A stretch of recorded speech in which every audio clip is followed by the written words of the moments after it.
Welcome to the Echoes of Ihsan podcast, where we like to really get our hands dirty with Islamic texts and traditions. Love that image. Yeah. So today, we're going to be exploring the Muwatta Imam Malik, Okay.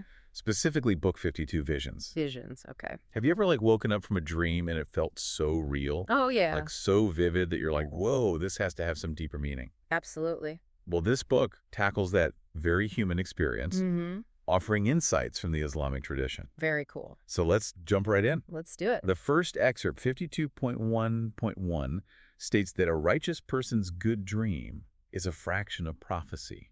Okay. What does that even mean? Yeah, that's a powerful statement. And to fully grasp it, I think we need to back up a little bit and understand the concept of prophecy in Islam. Okay. Prophecy, is the cornerstone of the faith, right?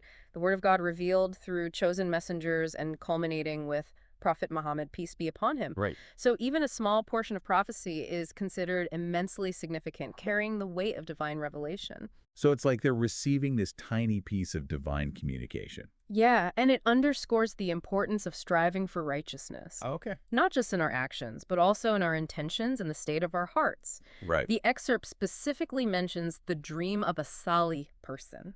Okay. Salih translates to righteous or pious, Yeah. someone who diligently seeks to live in accordance with God's will. So it's not just any dream, but someone who's actively working on that connection with the divine. Yeah, it's about aligning our inner and outer selves, Hmm. cultivating that purity of heart and sincerity in our actions. It makes you wonder if the more we focus on that, the more receptive we might become to these dreams. Absolutely. This reminds me of the next excerpt, 52.1.2, Okay. where it describes Prophet Muhammad, peace be upon him, asking his companions about their dreams after morning prayer, Mhm. regularly. Yeah, imagine that, starting your day by sharing and reflecting on your dreams with the Prophet himself.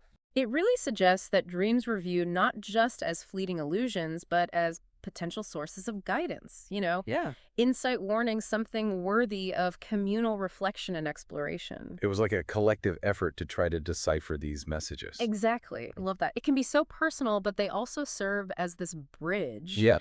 between individuals, and especially when explored within, a framework of shared faith and values. Absolutely. And by sharing their dreams, the early Muslims were, in a sense, weaving together their individual experiences into a collective tapestry of spiritual understanding. And speaking of seeking meaning, excerpts 52.1.3 Mm-hmm.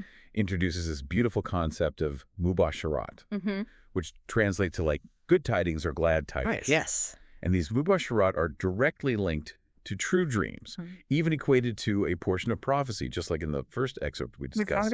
So again, not just any good dream, but a dream that carries that special weight. It elevates the status even further, right? All right. It suggests they can offer glimpses into positive future events, provide spiritual reassurance, or act as divine encouragement on one's path. Beautiful. Like receiving a personalized message of hope and affirmation Right. directly from a higher power. It's fascinating how these mubasharats are woven into the fabric of Islamic teachings on dreams. Yeah. It's a reminder that even amidst the challenges of life, there's always hope, Mm-hmm. a reason to keep striving, keep believing. And that message of hope resonates deeply with, I think, the human experience. Oh, for sure. Right? We all yearn for reassurance, guidance, signs that we're on the right path. Absolutely. The concept of mubasharat offers that comfort, Mhm. reminding us that even in the darkest of nights, there's always a glimmer of light, a promise of something better to come. But of course, not all dreams are filled with sunshine and rainbows, right? Of course not. We've all had those dreams that leave us feeling anxious or disturbed, Absolutely. which is why I find excerpts 52.1.4 Mhm. so intriguing. It provides practical advice from Prophet Muhammad, peace be upon him, on how to deal with those bad dreams. Right. It's not just ignoring them or brushing them off. No, There's a specific action. there is. So he instructs us to spit to our left side 3 times upon waking from a bad dream and seek refuge in Allah. Interesting. These actions might seem symbolic, Yeah. but I think they hold deep psychological and spiritual significance. Absolutely. It's like acknowledging the negative energy, Yeah. rejecting it, and then turning towards a higher power for protection and peace of mind. It's a two-step process. Right. First, you physically and symbolically expel the negativity, Yeah. and then you reinforce your connection with the divine, reminding yourself that you're not alone Right. in those moments of fear or anxiety. Powerful combination of action and faith. And it's a reminder that even in those moments when we feel vulnerable, we have tools at our disposal to navigate those challenges. Right. Seeking refuge in Allah is not just a passive act. It's an active choice to turn towards a source of strength and solace, to reaffirm our trust in a power greater than ourselves. So it's not just the physical act of spitting, but what it represents. Exactly. It's taking control, rejecting negativity, and reclaiming our inner peace. And it's fascinating how this advice, while rooted in the Islamic tradition, really resonates with that universal human experience of grappling with unsettling dreams. Absolutely. Dreams, regardless of their content, tap into something deep within us, something beyond our waking comprehension. Yeah. They invite us to explore the hidden landscapes of our minds, seek meaning in those often surreal experiences. And while different cultures might interpret those experiences in various ways, the desire to understand them, to glean wisdom from them, seems to be a common thread. A common thread, for sure. That binds us all. Yeah. And speaking of gleaning wisdom, the next excerpt, 52.1.5, brings in a Quranic verse. Okay. To shed further light on this topic. Very. It quotes the verse, "You have good news in the life of this world and the next world." I'm curious how this ties into our discussion. Yeah, that's a great question. Is this verse specifically referring to dreams? Well, while the Quranic verse itself doesn't explicitly mention dreams, the excerpt connects it to the concept of righteous dreams.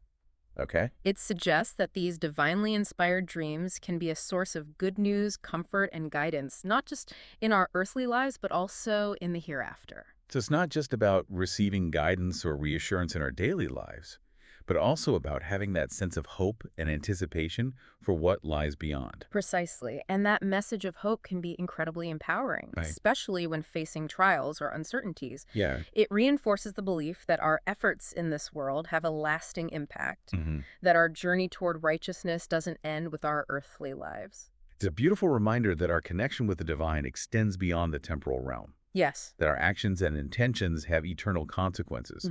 But now get ready for a bit of a thematic shift. Okay. The next section of the chapter dives into something seemingly unrelated. Yeah. Games of dice. Games. We go from the ethereal realm of dreams to something as seemingly mundane as games. Interesting. Yeah. I'm wondering if there's a connection here, or Imam Malik's compilation simply brings together diverse topics. Well, that's the beauty of exploring these classical texts. Yeah. They often challenge our modern notions of categorization and organization. Right. Imam Malik's compilation is known for its unique structure, not always adhering to strict thematic divisions. Okay. And this juxtaposition of seemingly disparate topics can be intentional. Interesting. Inviting us to ponder the subtle connections that might lie beneath the surface. So this transition from dreams to games might not be as abrupt as it initially seems. Exactly. There might be a deeper layer of meaning we're missing. Perhaps there's a subtle message here about balance focus. Okay. The choices we make and how we spend our time and energy. Okay. How do certain activities impact our spiritual state and our receptivity to those divinely inspired dreams we were discussing earlier? It's like asking if we're filling our minds with distractions. Are we creating the space for those subtle whispers of guidance to come through? Precisely. And that brings us to the heart of this section on games. Okay. The first excerpt, 52.2.6, gets straight to the point, relaying a hadith where Prophet Muhammad, peace be upon him, prohibits games of dice. Okay. The language is strong, stating that whoever plays games of dice disobeys Allah and his messenger. Wow. That's a pretty strong statement. It is. It makes you wonder why dice games in particular were singled out. Yeah. What were the possible reasons behind such a strong stance? Well, there's several interpretations offered by scholars. Okay. One focuses on the element of gambling, often associated with dice games. Okay. Gambling is strictly forbidden in Islam. Right. As it's seen as a form of exploitation, fueling greed, leading to potential financial ruin. Right. It goes against the Islamic principles of fairness. Exactly. Ethical dealings, responsible stewardship of wealth. This makes sense. Islam places great emphasis on social responsibility, ensuring that financial transactions are conducted with fairness and transparency. Absolutely. Gambling, with its inherent element of chance and potential for exploitation, goes against those values. Right. Another interpretation centers on the concept of time wasting.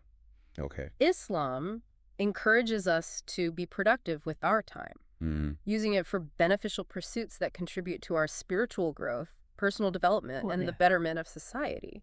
So engaging in those excessive leisure activities that don't really serve a greater purpose could be seen as neglecting one's responsibilities. Yeah. Failing to utilize time wisely. It's like a reminder that we're accountable for how we spend our time. Right. That it's not just ours to squander, but a valuable resource to be invested in meaningful endeavors. It makes me think about how often we get caught up in activities that offer temporary amusement, but leave us feeling empty in the end. Absolutely. It's a call to be more mindful of how we allocate our time and energy. Yeah. Prioritize activities that align with our values and contribute to our overall well-being. And finally, some scholars suggest that the prohibition against dice games might stem from their potential to distract individuals from their spiritual obligations, Yes. like prayer, remembrance of God. They can become all-consuming, Yeah. leading to neglect of those practices that nourish the soul and connect us to the divine. Such an important point to ponder, Mm-hmm. especially in a world filled with distractions. Yes. It's so easy to lose sight of what truly matters. Mm-hmm. And this hadith reminds us to be mindful of the subtle ways in which our attention is pulled away from those activities that connect us to our higher purpose. And it's not just about the time we physically spend on certain activities, but also about the mental and emotional space they occupy. Oh, absolutely. Even when we're not physically engaged in something, our thoughts and desires can be consumed by it, Right. leaving little room for spiritual reflection and connection. This reminds me of the story of Aisha, the Prophet's wife, who had a strong reaction to the presence of dice in her home. It's like this prohibition wasn't just a theoretical concept. Right. It was something that was actively upheld and enforced within their personal space. Absolutely. The excerpt describes how, upon learning that people residing in a room in her house had dice, Aisha sent a message expressing her strong disapproval. Wow. She told them, "If you do not remove them, I will remove you from my house." Wow, that's a powerful statement. Her reaction went beyond simply stating a rule. Yeah. It demonstrated a deep conviction against having such activities within her space, Right. a space she sought to maintain as a sanctuary of faith and righteousness. It makes you think about how we can create environments that support our spiritual growth and align with our values, Absolutely. even in the smallest details of our lives. It's about recognizing that our surroundings have a profound impact on our inner state. Yeah. By consciously choosing to create spaces that promote tranquility, reflection, connection with the divine, we're essentially cultivating an environment that nurtures our souls. And sometimes that might require setting boundaries, making difficult choices about what we allow into our lives. Yes, and the chapter goes on to mention other notable figures who shared this strong stance against dice games, like Abdullah ibn Umar, a close companion of the Prophet. Right. He was known for his piety and strict adherence to Islamic teachings. Right. It's like his actions amplified the message that this prohibition wasn't just a casual suggestion, but a serious matter with real consequences. It makes you think about how seriously they took these teachings and the lengths they went to uphold them even within their own families. It's a reminder that our commitment to our values should extend beyond just words. Absolutely. Should be reflected in our actions, even in difficult situations. Yes. But what about other games? Okay. Did Imam Malik have anything to say about games like chess? He did. Okay. In the same excerpt, it's mentioned that Imam Malik disapproved of chess, Okay. stating that there is no good in it. While the reasons for his disapproval aren't explicitly stated, we can glean some potential concerns from the broader Islamic discourse on games and leisure activities. Okay. Remember those concerns about time wasting? Yes. And distraction from spiritual pursuits? Right. They could apply to chess as well? Makes sense. While chess is a game of skill and strategy, it can still be highly absorbing. Oh, yeah. Requiring intense, focused, strategic thinking. Yes. And if that absorption becomes excessive, it could potentially detract from our time and attention devoted to spiritual matters. Exactly. It's like anything in life. Right. Balance is key. And another potential concern could be the element of rivalry and competition, often present in chess. While healthy competition can be beneficial in certain contexts, an excessive focus on winning and defeating opponents can foster negative emotions. Absolutely. Like pride, arrogance, and resentment. It's a reminder that even seemingly harmless activities can have unintended consequences, if not approached with moderation and the right intentions. It's about checking our motivations, ensuring that our actions, even in leisure activities, align with our values and contribute to our overall well-being. And it's important to note that Islamic scholarship has diverse opinions on chess. Okay. While some scholars share Imam Malik's view, others consider it permissible as long as it doesn't lead to neglecting one's religious obligations or engaging in forbidden activities like gambling. Okay. It's a reminder that Islamic jurisprudence is a living tradition, constantly evolving to address the complexities of human experience. So circling back to the overall theme of this chapter, Mm-hmm. which began with visions and then shifted to games, Right. I'm wondering if there's a connection the listener could ponder. Okay. What's the thread that ties these seemingly disparate topics together? I think there is a profound connection, and it goes back to that concept of mindfulness and intentionality we discussed earlier. Okay.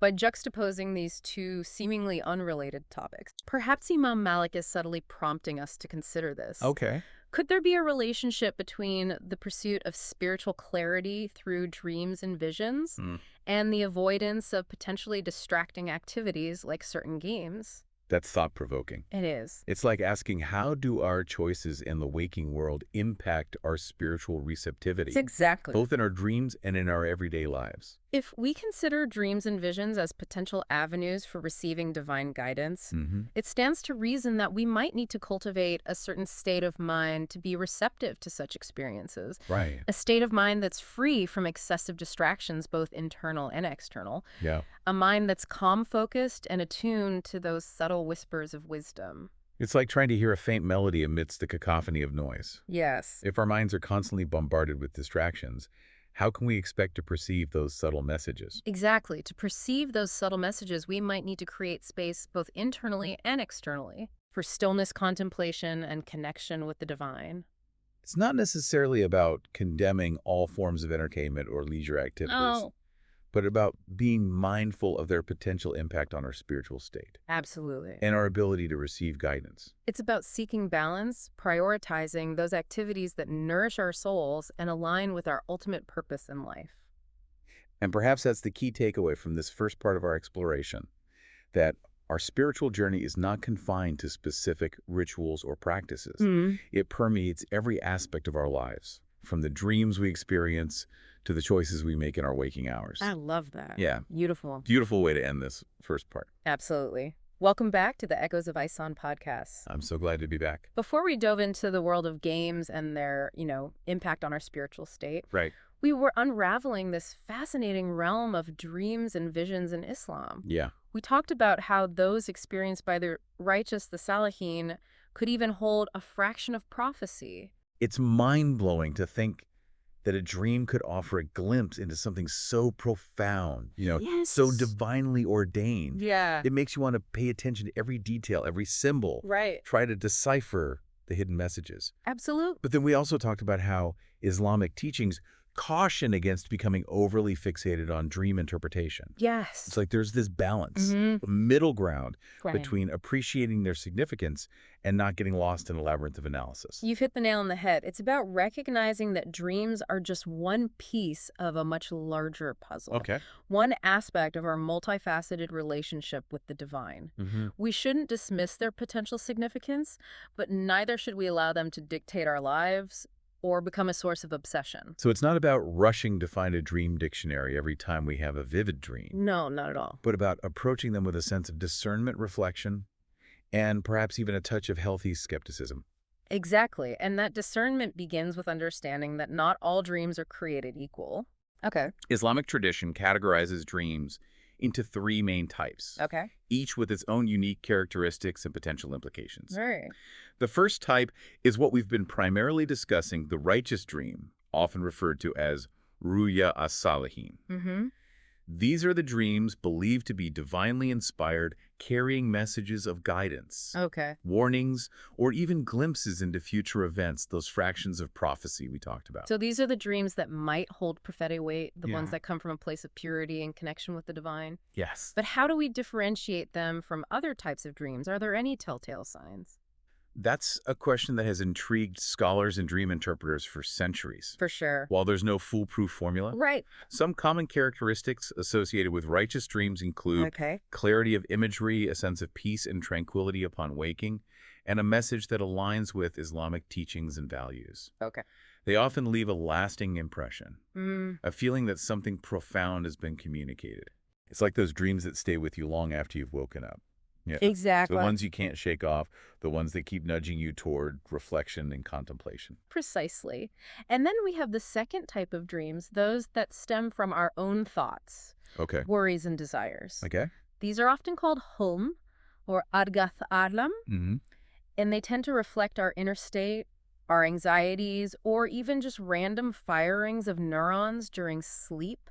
Okay. Think of them as the mind processing the events of the day, Mm-hmm. sorting through emotions, Right. creating scenarios that might not necessarily hold any deep spiritual meaning. So these are the dreams that might feel more mundane, Yeah, perhaps even nonsensical at times. exactly. Like that dream I had last week where I was chasing a giant talking carrot through a shopping mall. Okay, It was vivid, but I'm not sure I'd classify it as divinely inspired. that's a perfect example. Okay. Sometimes our dreams are just our minds playing tricks on us, Yeah. creating strange and often amusing scenarios that have more to do with our subconscious processing than any external spiritual influence. It makes you wonder if those seemingly random dreams might still offer some insights into our inner workings. Oh, absolutely. Even if they're not conveying messages from a higher power, could they be a window into our fears, our desires, the things we might be suppressing in our waking lives? Absolutely. Even those seemingly nonsensical dreams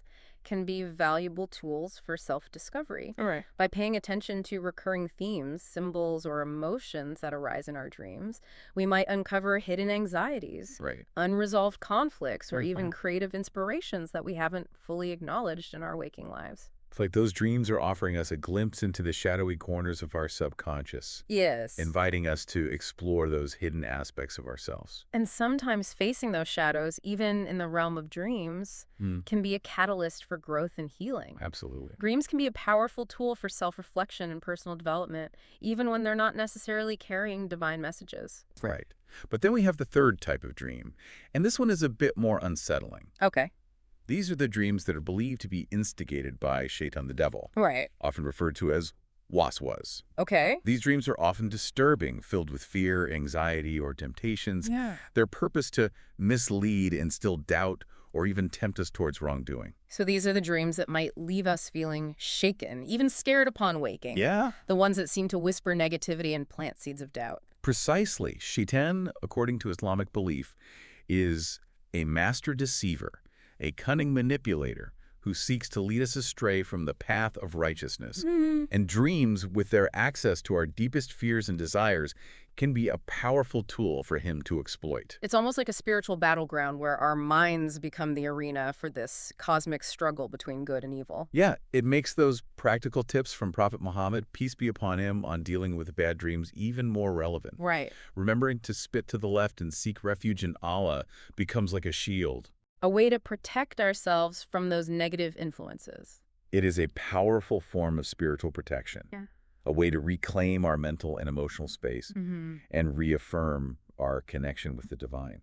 And it's a reminder that we're not alone in this struggle. We have a source of strength to turn to, a refuge to seek when faced with those unsettling experiences. It's like those actions, even though they might seem simple, create a symbolic barrier between us and those negative energies. Exactly. And the act of seeking refuge in Allah reminds us that we have a power greater than ourselves to rely on a source of comfort and protection in those moments when we feel vulnerable. Absolutely. But this brings up another question. Okay. If we shouldn't fixate on dream interpretation, how do we know which dreams to take seriously and which ones to simply dismiss? Yeah, that's a good question. That's where the concept of tawakkul, or reliance on Allah, comes into play. Okay. It's about trusting that God is guiding us even in ways we might not fully understand. Right. We shouldn't become obsessed with decoding every dream symbol Yeah. or trying to control our future based on what we see in our dreams.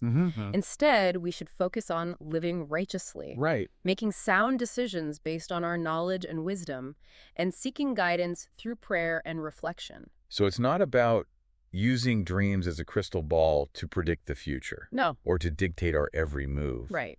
But about recognizing them as one potential avenue through which guidance might manifest. Precisely. We should neither dismiss them entirely nor become enslaved by them. Exactly. And that brings us back to the importance of cultivating a balanced approach to dream interpretation. Okay. We should seek knowledge from trusted sources, Yeah. such as scholars or spiritually mature individuals who can help us understand the general principles of dream symbolism within the Islamic framework. Right. But we shouldn't get bogged down in intricate interpretations or become overly reliant on dreams for decision-making.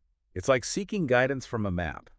But also remembering that the map is not the territory. Brilliant analogy. Yeah. It is. We need to use our own judgment, our knowledge and our connection with the divine to navigate the complexities of life, both in our dreams and in our waking experiences. A brilliant analogy. It's about recognizing that dreams are just one tool among many, one potential source of insight and guidance on a path that is ultimately illuminated by our faith, our reason, and our connection with the Creator. It's a beautiful reminder that true fulfillment doesn't come from obsessing over the future or trying to control every aspect of our lives, Right. but from surrendering to a higher power and trusting that we're being guided even when the path ahead seems unclear. Absolutely. But speaking of guidance, you mentioned that there are certain things we can do to cultivate a state of receptivity to those divinely inspired dreams. Yes. Those mubasharat that carry good tidings. Mm-hmm. Can you elaborate on that? Absolutely. Are there specific practices that might make us more open to receiving those messages? One practice that is highly recommended is cultivating a state of purity before sleep.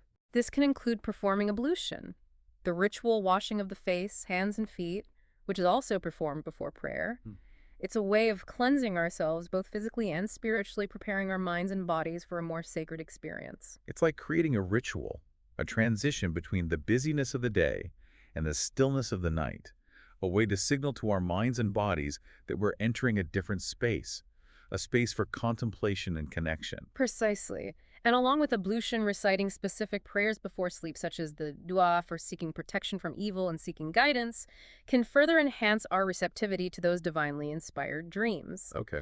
These prayers are not just empty words, but expressions of humility, surrender, and a desire to align our hearts with the will of God. So it's like we're actively inviting those positive energies into our dreamscape. Exactly. Creating a space where those mubasharat, those messages of hope and guidance, can more easily manifest. It's not just about passively waiting for them to happen, but actively cultivating an environment where they can flourish. And beyond these specific practices, the overall quality of our lives, Yes. our actions, our intentions, and our relationship with God all play a role in shaping the landscape of our dreams. Absolutely. The more we strive for righteousness in our waking lives, the more those qualities will naturally seep into our dreamscape. So it's not just about what we do right before bed, but about the overall trajectory of our lives. It's like saying that our dreams are not separate from our waking reality, but a reflection of our inner state, our aspirations, and our connection with the divine. This makes me think about the concept of Ihsan, Yes. which is often translated as excellent sincerity or doing things as if God is watching you. It's like saying that our spiritual journey should not be confined to specific rituals or practices, but should permeate every aspect of our lives, even the realm of dreams. Exactly. Ihsan is about striving for excellence in all that we do, both inwardly and outwardly. And that excellence is reflected not just in our actions, but also in the state of our hearts, in the purity of our intentions, and in the depth of our connection with the divine. Right. And as we cultivate those qualities, our dreamscape naturally becomes a more refined and receptive space for those messages of guidance and inspiration to come through. This has been such a rich exploration of the different types of dreams in Islam It has. and the practices that can enhance our receptivity to those divinely inspired messages. But I'm curious to delve deeper into the mystical side of dreams. Okay. Their potential connection to the unseen world, Right. a realm that often captures our imagination, Yeah. but also evokes a sense of mystery and even trepidation. A fascinating realm indeed. Welcome back to the Echoes of Ihsan podcast. So far, we've kind of touched upon the significance of dreams in Islam, recognizing them as potential avenues for divine guidance, glimpses into our inner selves, even battlegrounds for spiritual forces. Yeah, a lot to unpack there. Right. We talked about the importance of, cultivating a balanced approach, seeking knowledge, not getting too fixated on interpretation. But now I want to dive into this idea of dreams as a bridge to the unseen world. Okay. It feels like we're stepping into a realm where the boundaries of reality kind of blur. Absolutely. It's a realm that has captivated human imagination across cultures and throughout history. For sure. Right? The unseen, the mystical, the realm beyond our ordinary perception. It holds this allure that speaks to our deepest yearnings, for understanding the mysteries of existence. Yeah. And in Islam, this realm is not simply a product of fantasy, but an acknowledged reality. Okay. Populated by beings like angels and jinn, created by God, but existing beyond our immediate senses. It's mind-blowing to think that our dreams could be a point of intersection between our world and this unseen realm. It is. It's like those dreams are offering us a glimpse behind the veil, a chance to interact with these beings and forces that normally remain hidden. Exactly. Islamic tradition acknowledges that dreams can be a medium for encountering these unseen beings, Okay. for receiving messages, warnings, or even undergoing spiritual tests and trials. These encounters can be profound, Yeah. shaping our understanding of the unseen world and our place within a larger cosmic order. It's almost like stepping into a different dimension, where the rules of our waking reality no longer apply.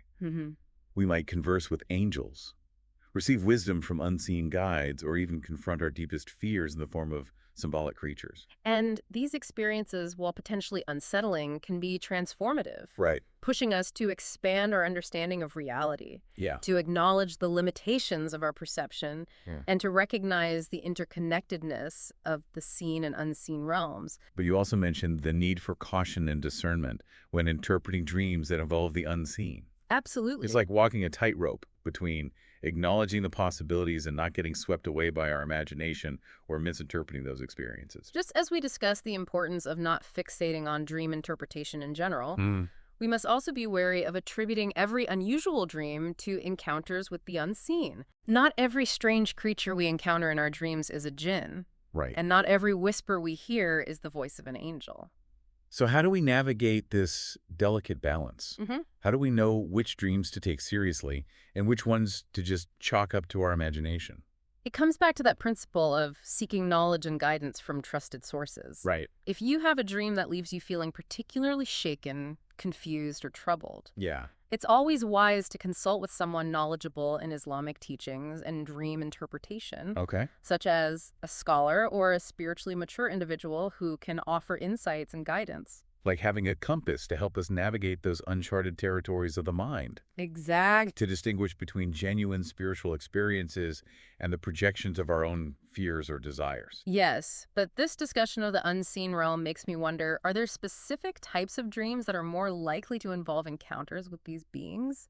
Are there any telltale signs we should be aware of? Yeah, that's a good question. While there's no definitive formula dreams that involve intense emotion, vivid imagery and a sense of otherworldly presence often fall into this category. Okay. Dreams that leave a lasting impact on our waking lives. Right.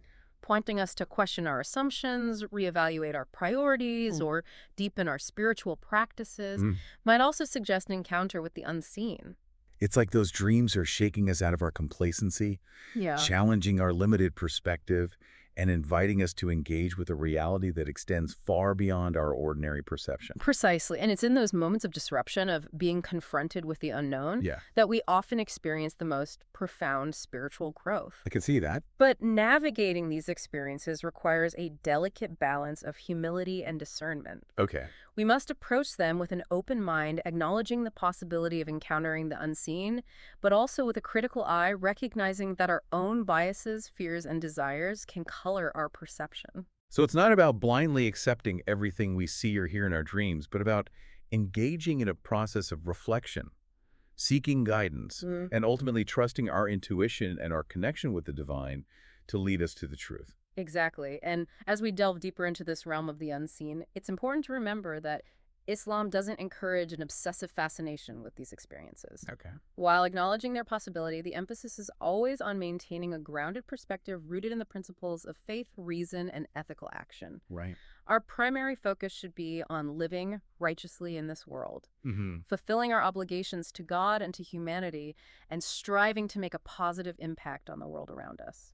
So it's not about getting lost in the mystical or pursuing otherworldly experiences for their own sake, but about integrating those experiences into a holistic framework of spiritual growth and ethical living. Exactly. Our dreams, even those that involve encounters with the unseen, should ultimately guide us back to the essence of our faith, to the principles of compassion, justice, and service to others. They should inspire us to live more purposefully, to connect more deeply with the divine, and to make choices that reflect our commitment to creating a better world. This brings up another interesting point. We've talked about dreams as potential sources of personal guidance, but can they also play a role in inspiring social action Absolutely. and prompting us to work towards a more just and equitable society?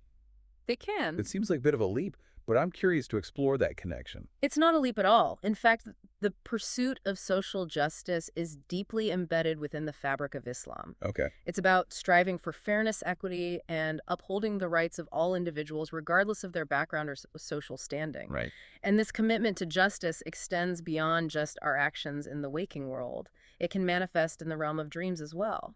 So our dreams can serve as a moral compass, guiding us towards a path of righteousness that includes not only our personal conduct, but also our social responsibility. Precisely, dreams can highlight injustices that we might be overlooking in our waking lives, awaken our empathy for those who are marginalized, and inspire us to take action. Right. They can be a source of moral outrage, prompting us to challenge systems of oppression, to speak out against discrimination, and to work towards creating a more just and equitable world for all. It's like those dreams are tapping into our innate sense of fairness. Yeah. Reminding us that our commitment to righteousness extends beyond our personal lives and encompasses our responsibility to build a society that reflects those values. And this connection between dreams and social justice is beautifully illustrated in the story of Prophet Joseph.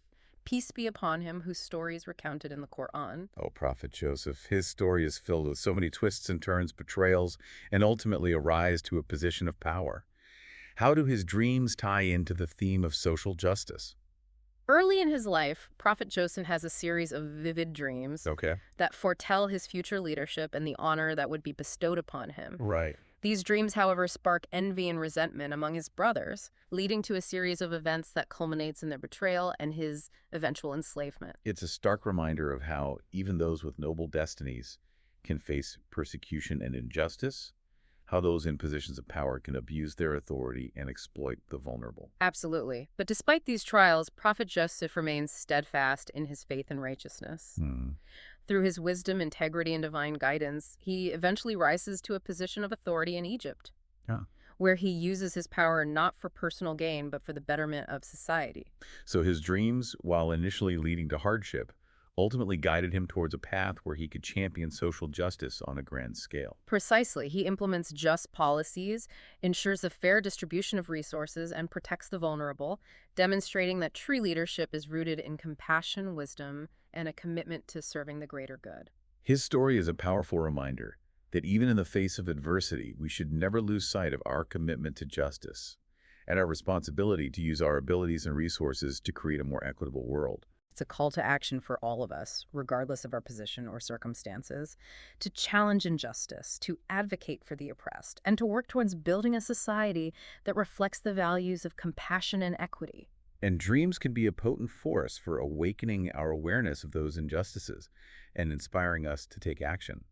They can plant seeds of change, ignite our passions, and connect us with a sense of purpose that transcends our individual concerns. So it's not just about passively receiving messages in our dreams, but about actively translating those messages into concrete actions that promote justice and compassion in the real world. Absolutely. It's about taking those whispers of inspiration and turning them into shouts of defiance, into tangible efforts to create a better world for ourselves and for generations to come. And this brings us back to a theme we've touched upon throughout our exploration, the importance of integrating our dream experiences into our waking lives. Right.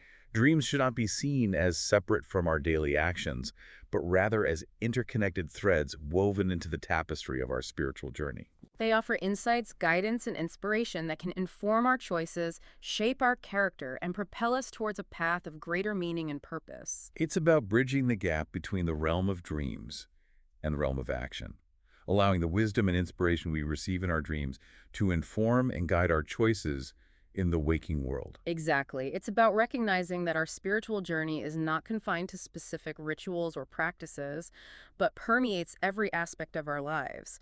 From the dreams we experience, to the choices we make in our interactions with others, the ways in which we engage with the world around us. And as we cultivate this interconnectedness, we create a feedback loop where our actions in the waking world influence the quality and content of our dreams. And our dreams, in turn, inspire us to live more purposefully and ethically. It's a beautiful cycle of growth and transformation where our inner and outer worlds constantly inform and enrich one another. Beautifully said. I love that. And as we conclude this deep dive into the fascinating world of dreams and visions in Islam, I'm struck by how much ground we've covered. Right? From the prophetic potential of dreams to their connection to the unseen realm, from practical advice on navigating their complexities to their role in inspiring social action, it's been a journey of discovery, of expanding our understanding, and of recognizing the profound ways in which our dreams can shape our lives and the world around us. As we part ways, I want to leave you with a thought to ponder. Okay. What if we all viewed our dreams not just as personal experiences, but as potential sources of collective wisdom, Mm. guidance, and inspiration for creating a more just and compassionate world? Wow. What if we shared our dreams of a better future, not just with those closest to us, but with the wider community, using them to ignite conversations, spark collaborations, and fuel movements for positive change? That's a powerful invitation to reflect on the power of dreams and to consider how we might harness that power for the greater good. It is. Thank you for joining us on this deep dive into the fascinating world of dreams and visions in Islam. It's been a pleasure. We hope you'll continue to explore the rich tapestry of Islamic teachings and to seek the profound wisdom that lies within its many layers. Until next time, may your dreams be filled with guidance, peace, and inspiration.